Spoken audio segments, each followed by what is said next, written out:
Kamera ready, sound ready, 3, 2, 1, action. Assalamualaikum warahmatullahi taala wabarakatuh.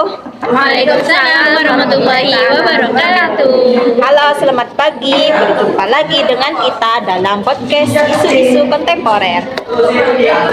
Nah, pada kali ini kita akan membahas 3 tema sekaligus, yang dimana untuk podcaster pertamanya yaitu Saya Ica Rismia Indah Novitasari dan podcaster kedua. dan saya Siti Romla. Nah, untuk podcaster terakhir yaitu saya sendiri, Sofiatul Amalia. Di sini kita akan membahas 3 tema sekaligus, yang dimana untuk tema pertama yaitu tentang bagaimana cara meningkatkan kemampuan berbicara bahasa Arab. Nah, untuk tema yang pertama ini ranahnya untuk atau kalangannya untuk siapa, Pak? Untuk mahasiswa. Untuk mahasiswa, berarti bukan untuk anak-anak ataupun umum ya, atau yang lainnya. Nah, untuk yang kedua temanya yaitu tentang bahasa Arab dalam dunia kerja, seberapa dibutuhkan sih? Kalau untuk tema yang kedua ini ranahnya untuk siapa, Pak? Lebih ke umum deh kayaknya, soalnya kan membahas tentang peluang kerja. Oh, berarti nanti pembahasannya lebih luas, ya?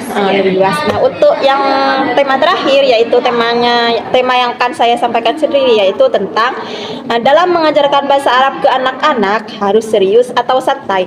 Nah, dari tema ini sudah jelas bahwasannya kalangan atau ranah yang akan saya jelaskan itu yaitu tentang anak-anak, bukan ranah umum atau mahasiswa. Langsung saja untuk tema kita yang pertama, yaitu langsung ke podcaster kedua saja ya, yaitu tentang bahasa Arab dalam dunia kerja itu seberapa dibutuhkan sih? Langsung saja, Pak, gimana untuk penggunaan bahasa Arab dalam dunia kerja? Di sini saya lebih akan membahas tentang peluang kerjanya ya. Ya. Kan biasanya orang mikir 2 kali untuk ngambil jurusan bahasa Arab. Karena kenapa? Karena biasanya kan ngambil jurusan bahasa Arab nanti ujung-ujungnya jadi guru ngaji, jadi Padahal banyak kan bisa menjadi apa aja kalau penerjemah internasional Nah, ya, seperti Muhlis siapa itu yang ahli tafsir. Nah, pas Widodo sama siapa itu kayaknya. ya. Padahal orang-orang pemikirannya orang-orang itu salah. Bahasa Arab itu sangat penting ya. Bukan hanya bahasa Inggris ya yang penting untuk Kalau bahasa pembelajaran. Inggris itu kan sudah termasuk bahasa yang mudah dikenali semua orang maksudnya kan. iya. Kalau bahasa Mudah Arab kan bahasa Arab sedikit. Soalnya kenapa? Lebih susah kayaknya. Iya, bahasa Arab itu lebih susah untuk kayak apa itu berbicaranya. Apalagi kalau berpatokan ke nahwu sorofnya lebih susah lagi. Tetapi itu bahasa Arab itu seru loh. Mbak sering nggak sih dengar orang-orang kalau nanya ngambil jurusan apa, kuliah di mana? Kalau mbaknya jawab Sering. bahasa Arab, Iya, sering. ujung-ujungnya nanti jadi guru ngaji. Sering kan? Ngapain? Iya, betul. Padahal bilang gini, ngapain ngambil bahasa bahasa Arab. Kan masih banyak kan jurusan yang lain, ngapain kamu ngambil? Dari kecil sudah ngaji, kenapa ngambil bahasa Arab? Sering. Kalau saya pulang ke rumah, sering banget. Iya juga, saya juga. Jadi gini Mbak, di sini ada teori dari Misbahus Surur tentang tantangan peluang bahasa Arab di Indonesia. Kan bahasa Arab termasuk bahasa yang kuno setelah bahasa Inggris, betul nggak sih? Setelah pas belum? Bahasa Arab sebelum bahasa Inggris lebih Tinggi. iya lebih tinggi bahasa Arab kan? Lebih tua gitu. Oh ya, tua, lebih ya. tua ya, lebih kuno kan? Hmm. Terus di sini menurut Misbahus Surur di teorinya bahasa Arab memang dipandang kuno dan kurang prospek, tapi padahal peluang kerjanya itu sangat luas seperti yang tadi sudah saya jelaskan. Bisa Jadi menjadi penerjemah, jurnalis, diplomat, pokoknya banyak apa namanya? bukan cuma jadi guru maksudnya, Iya. Rob. Banyak. Bukan Kesempatan kerjanya bukan hanya menjadi guru. Iya, betul. Tantangannya emang ada semua apapun itu semuanya kan Mempunyai tantangan. tapi tergantung kitanya. Kalau kitanya kreatif dan mau berkembang, Kita bisa bahasa Arab bisa jadi luas. bekal untuk masa depan. Kan katanya bahasa Arab itu termasuk bahasa surga. Iya, Iya betul, kan? betul. Ya Allah. Bahasa surga katanya. Jadi bisa disimpulkan ya, Mbak, kalau untuk dalam dunia kerja itu dalam mempelajari bahasa Arab itu bukan hanya bisa menjadi guru atau guru bahasa Arab ataupun guru ngaji. Lebih luas kan ya, bisa menjadi penerjemah atau translator untuk umroh dan haji, jurnalis Arab dan diplomat. Oke, nah untuk materi atau tema yang pertama sudah dijawab dengan Tentang tuntas peluang kerja. tentang peluang kerjanya. Bahasa. Nah, untuk yang kedua yaitu di sini tentang gimana sih cara meningkatkan kemampuan berbicara bahasa Arab dalam kalangan mahasiswa. Langsung saja, Mbak, gimana cara meningkatkannya? Kemampuan berbicara bahasa Arab bagi mahasiswa itu sangat penting karena berbicara itu kunci utama untuk menguasai bahasa. Jadi, kemampuan berbicara bahasa Arab apalagi khususnya Bagi PBA, mahasiswa pendidikan mahasiswa PBA sangat penting karena Pentingnya itu bisa berbicara apa harus ya kan biasanya kalau bahasa Arab ada ngikutin nahwu saraf. ya bisa berbicara juga bisa tahu berbicara Public dengan nahwu sorof ya public speakingnya itu bagus. Kalau untuk orang yang introvert bagaimana? Kalau untuk Kan biasanya Kalau mahasiswa menurut saya ya, sekarang itu ya kalau mahasiswa yang introvert bisa saja dalam keterampilannya dalam berbahasa Arab itu bisa melewati tulisan, lewat tulisan gitu, bukan lewat kalam, bukan lewat bicara, bisa lewat kitabah atau menulis gitu menurut saya. Gimana, Mbak? Betul atau enggak, Pak? betul juga apa itu? Bisa dari lingkungan sekitar, bisa BA. Dari dukungan sekitar kalian, teman itu bisa meningkatkan kemampuan berbicara. Oh, berarti juga bisa jadi pengaruh. Iya, pengaruhnya juga bisa. Juga dukungan dari, yang penting itu dukungan dari guru. Guru itu sangat penting untuk memahami Guru atau dosen, murid. Mbak? Ini kan kalau Oh iya, mahasiswa. dosen. Dosen itu harus bisa memahami mahasiswa yang tidak bisa public speakingnya itu kurang bagus. Ya, itu guru harus Dosen, Mbak. Iya, dosennya itu harus mendukung, harus ngerti lah ya, gitu. ngerti. tapi biasanya kalau di kalangan mahasiswa dosen itu lebih milih ke yang Iya, public speakingnya ya, bagus, ya, betul. kebanyakan. Betul sekali. Yang introvert jadi yang nggak tahu itu malah kasihan, malah kasihan. jadi malah jadi nggak enak gitu rasanya. Juga kalau dosen menghiraukan mahasiswa yang kurang berbicara itu, mahasiswa itu merasa bodoh, merasa tidak berguna, makin nggak merasa tahu. rendah, makin Iya, merasa betul. rendah. Terus untuk cara meningkatkan kemampuan berbicara itu gimana, Pak? Untuk meningkatkan kemampuan berbicara bahasa Arab itu berlatih berbicara sehari-hari tadi, dengan dukungan teman, guru, kan. dukungan guru dan juga dukungan dari teman-teman sekitar. sering-sering belajar. Ya, sering-sering belajar. Kata Pak Nuha itu, kalau kita sering berbicara bahasa Arab, maka kita akan lancar. Ya, betul. Ya kan? Menurut ahli bahasa yaitu Hammer, berbicara itu adalah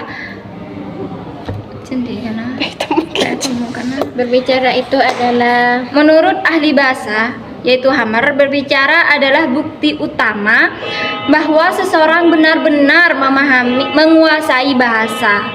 Jadi kemampuan berbicara itu sangat penting banget. Kemampuan dalam berbicara bahasa Arab. Iya, kemampuan berbicara dalam bahasa Arab itu penting banget. Apalagi manfaatnya banyak. Manfaatnya bisa memahami kitab-kitab Arab, juga memahami makna-makna Al-Qur'an juga. katanya siapa tadi, Mbak? Hammer, ahli bahasa. Berbicara itu hal yang paling utama. Iya. Tapi di bahasa Arab bukannya istimak yang paling utama. Mendengar dulu baru berbicara. Enggak ya? Bukti utama. Oh, bukti utama. Bukti utama. Bukti utama, bukan hal yang utama. Iya. Berarti saya salah dengar berarti. Bukti utama. Nah, berarti dapat disimpulkan kan kalau halnya bi'ah atau Berbicara. Rabi'ah atau lingkungan sekitar iya. itu bisa menjadikan pengaruh dalam meningkatkan berbicara bahasa berbicara bahasa Arab mahasiswa. Itu tema yang terakhir, yaitu kita akan membahas di sini tentang dalam mengajarkan bahasa Arab kepada anak-anak itu harus serius atau santai. Tentu saja kalau menurut saya sih serius iya, santai iya. Mengapa? Karena dalam menghadapi anak-anak itu yang mempunyai anak-anak dalam mengajarkan bahasa Arab kepada anak-anak itu tidak bisa disamakan dengan mengajar kepada siswa ataupun mahasiswa, karena mereka itu memiliki ciri khas atau karakteristik yang unik dari kalangan-kalangan umum. Seperti halnya mereka kan itu cepat bosan, maka kita mengajarnya itu harus santai, jangan pas serius. Hanya juga karakteristiknya anak-anak itu imajinatif kan, lebih imajinatif, dan anak-anak itu gak mau cenderung tidak mau serius, hanya lebih cenderung ketidakseriusannya. Kan anak-anak bukan mahasiswa, bukan siswa. Mereka itu lebih cenderung ke bermain mainnya. Jadi kita harus menyesuaikan lah dengan kondisi anak-anak pada saat kita mengajarkan bahasa Arab. Bagaimana Seriusnya itu di mana kalau ngajar bahasa Arab ke anak-anak itu? Seriusnya di mana? Kan kayaknya dari tadi lebih ke harus ngajar santai ya. Iya. Kalau seriusnya itu apa, seperti mengajar menggunakan media atau apa? Itu nanti masuk pada pendapat Zahra, di mana dalam mengajarkan bahasa Arab kepada anak-anak itu kita harus melibatkan strategi dan metode. Metode. Dan metode yang pertama yaitu menurut Zahra di sini strateginya yaitu bisa berbasis cerita, bisa menggunakan lagu dan tari atau gerak, bukan tari gerak ya. Bisa juga menggunakan aktivitas kreatif, penggunaan mainan edukasi, simulasi kehidupan sehari-hari, dan penggunaan teknologi pendidikan. Nah, untuk pertanyaan Mbak Ica tadi masuk dalam pendapat dalam teori Zahra di sini. Kan di sini dijelaskan bahwasanya salah satunya yaitu penggunaan teknologi pendidikan. Kita sebagai guru umpamanya ya, sebagai guru kita bisa menggunakan aplikasi ataupun web yang bisa menghidupkan suasana kelas yang nantinya akan mendorong keaktifan peserta, keaktifan anak-anak dalam belajar bahasa Arab. Jadi mereka tidak akan bisa gampang bosan, gampang lelah ataupun semacamnya lah. Nah, untuk di sini juga salah satunya ada penggunaan mainan edukasi, di mana yang sering saya temukan di sekolah-sekolahan seperti PAUD, TK itu ada seperti halnya balok-balok Arab tuh, balok-balok kayak puzzle juga ada. Puzzle itu nanti ada yang berhuruf hijaiyah, yang juga harkatnya tuh harkat Arab. Nah, itu bisa menjadi media dalam strategi ini, dalam strategi dalam penggunaan mainan edukasi. Kan itu mainan tersebut juga mengedukasi kan, secara tidak langsung kan juga bisa mengedukasi anak. Kan bentuknya berbahasa Arab, bentuk abatata gitu. Untuk metode yang dipakai itu apa? Nah, kalau untuk metode itu dalam pembelajaran bahasa Arab, bukan hanya bahasa Arab sih, pembelajaran yang lain-lainnya dalam mengajarkan kepada anak-anak itu yang banyak digunakan adalah fun based learning, yang dimana di sini menurut Fitria Aprilia metode ini fun based learning mengutamakan pembelajaran yang interaktif, kreatif, dan menyenangkan. Tujuannya adalah untuk lebih menghidupkan kembali suasana kelas atau mendorong keterlibatan aktif siswa dalam pembelajaran tersebut. Nah, dalam pembelajaran bahasa Arab, fun basic learning ini juga bisa digunakan gitu loh. Cuma fun basic learning itu aja? Iya, ini menurut Fitria Aprilia. Ini menurut Fitria Aprilia. Oh, jadi dalam mengajarkan bahasa Arab kepada anak-anak itu tadi kan pilihannya antara santai sama serius. Ya. Bisa santai, bisa serius, tergantung kondisi. Iya, tergantung situasi dan kondisinya.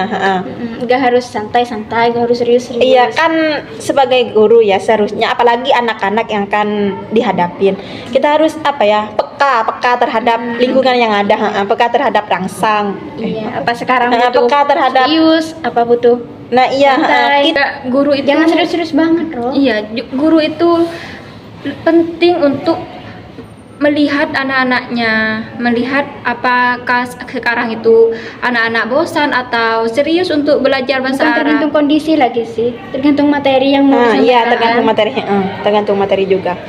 Karena kan sifat kepribadian anak-anak itu kan berbeda. Beda. Iya, betul.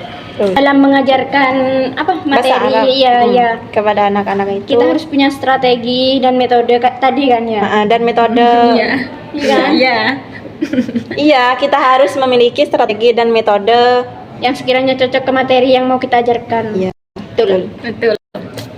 Nah, oke.